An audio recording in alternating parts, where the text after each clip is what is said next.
We've got some breaking news on a big day for the Prime Minister when it comes to what went on with Peter Mandelson and his vetting. The row, as you know, is whether or not Keir Starmer should have been told that Peter Mandelson failed his vetting. That vetting that was done after the announcement of his appointment, but before he took up the job. Keir Starmer insists that he should have been told, in fact, the top civil servant cleared him for the job. Here is the development in the last half an hour. We've discovered that buried in official papers that were released a few weeks ago, the head of the civil service, Simon Case, in November 2024, told Keir Starmer that he ought to get all of the security vetting done before he announced the appointment. Right now, Keir Starmer's case is after the announcement of the appointment, the security vetting was done. It was wrong. He wasn't told. Clearly, in November 2024, the head of the civil service was advising that security vetting needed to be sorted before the document, before the announcement was made.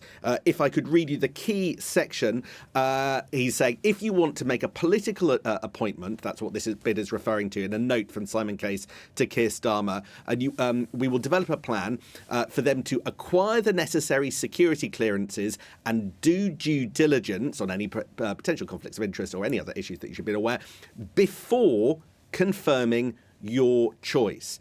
So that's Simon Case saying, get the necessary security clearances, get Peter Mandelson, if it's him, vetted and cleared before you confirm your choice, i.e. make the announcement. Clearly, Keir Starmer chose not to do that. Keir Starmer chose to ignore what is quite clearly formal advice from his cabinet secretary to do the security vetting before the appointment. Today, Keir Starmer's case for the defence of himself is that he says that even though he left the security vetting till after the announcement, he should have been told it was of utmost importance that he was notified that Peter Mandelson hadn't passed it.